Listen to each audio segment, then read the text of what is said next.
penyakit jantung tetap menjadi penyebab utama kematian di seluruh dunia. Penanganan yang efektif seringkali bergantung pada intervensi farmakologis. Memahami hubungan struktur aktivitas atau SAR dari obat jantung sangat penting. SAR mengeksplorasi hubungan rumit antara struktur kimia obat dan efek terapeutiknya. Pemahaman ini memungkinkan penyedia layanan kesehatan untuk menyesuaikan regimen pengobatan, memaksimalkan kemanjuran, sekaligus meminimalkan potensi efek samping. Dengan menguraikan nuansa struktural yang mengatur aksi obat, dokter dapat membuat keputusan yang tepat tentang obat yang paling tepat untuk masing-masing pasien. Pengetahuan ini sangat penting dalam kasus-kasus kompleks di mana beberapa obat diperlukan. Kasus berikut menggambarkan pentingnya SAR dalam menangani pasien dengan hipertensi dan komplikasi terkait. Seorang pria berusia 58 tahun datang ke klinik kardiologi dengan riwayat hipertensi selama 1 dekade. Riwayat terakhirnya menunjukkan sesak napas yang memburuk, terutama saat beraktivitas. Pemeriksaan fisik menunjukkan tekanan darah 150/95 mm air raksa, detak jantung 110 denyut per menit, dan adanya rales bilateral pada auskultasi paru. Temuan ini menunjukkan hipertensi yang tidak terkontrol dengan baik dan potensi kelebihan cairan, komplikasi yang umum.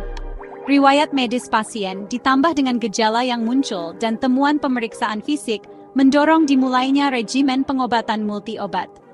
Pendekatan ini bertujuan untuk mengatasi tekanan darahnya yang tinggi dan gejala yang menunjukkan gagal jantung. Pasien awalnya diberikan kombinasi ramipril, furosemide, dan bisoprolol.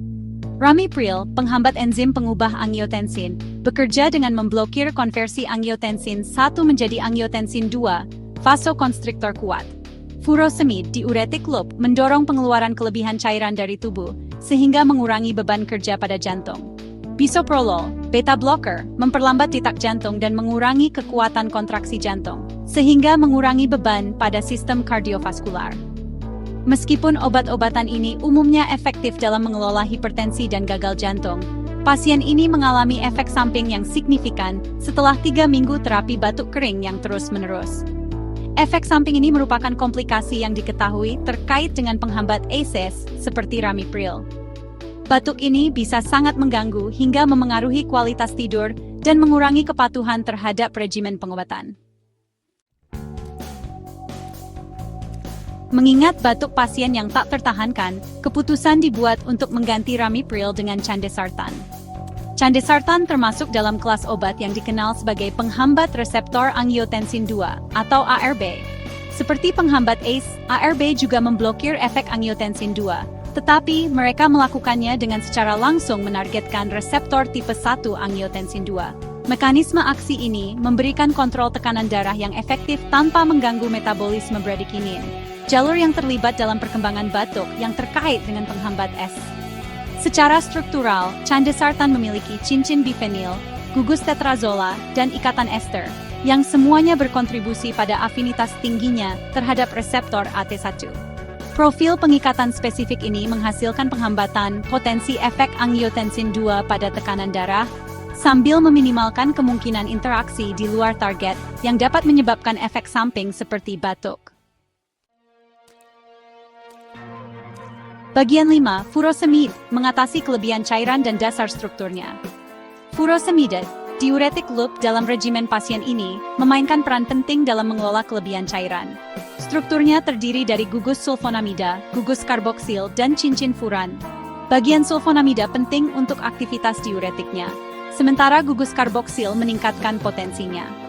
Cincin furan berkontribusi pada profil farmakokinetik furosemide yang unik, khususnya afinitas rendahnya terhadap enzim sitokrom P45 yang terlibat dalam metabolisme obat.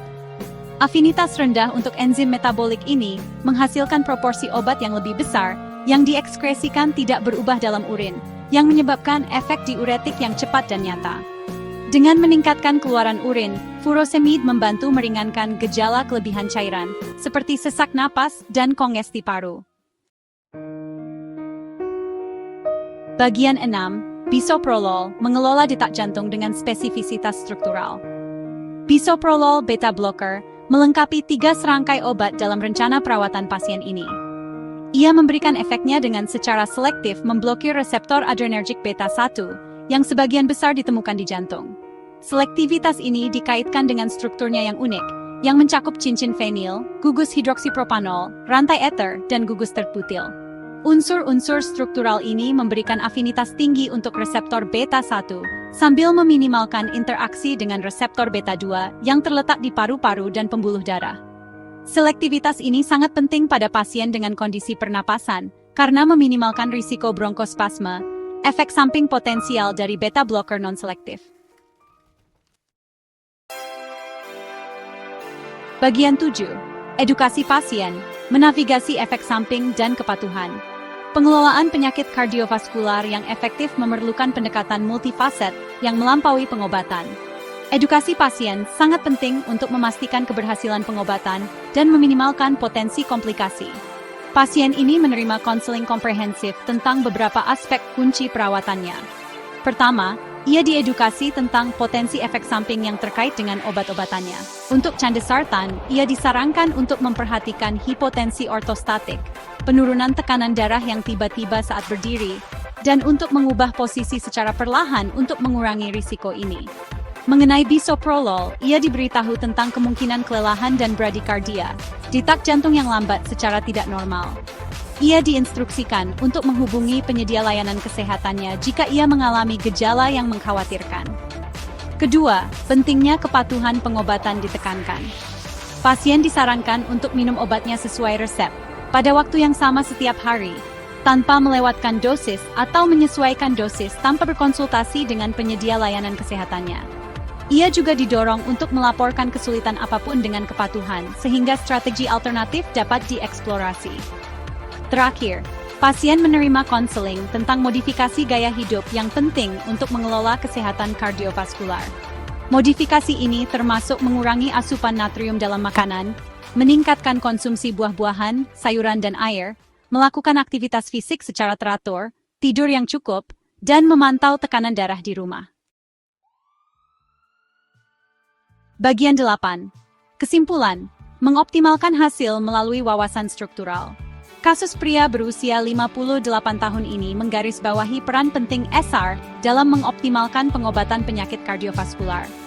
Dengan memahami hubungan rumit antara struktur obat dan efek terapeutiknya, dokter dapat menyesuaikan regimen pengobatan dengan kebutuhan masing-masing pasien. Dalam kasus ini, beralih dari ramipril ke candesartan, secara efektif mengatasi batuk pasien yang mengganggu, sambil mempertahankan kontrol tekanan darah yang memadai. Penggunaan strategis furosemide dan bisoprolol, masing-masing dengan fitur strukturalnya yang unik, lebih lanjut mengatasi kelebihan cairan dan detak jantungnya yang tinggi. Dikombinasikan dengan edukasi pasien yang komprehensif, pendekatan ini mencontohkan bagaimana pemahaman yang mendalam tentang SAR dapat menghasilkan peningkatan hasil pasien dalam pengelolaan penyakit kardiovaskular.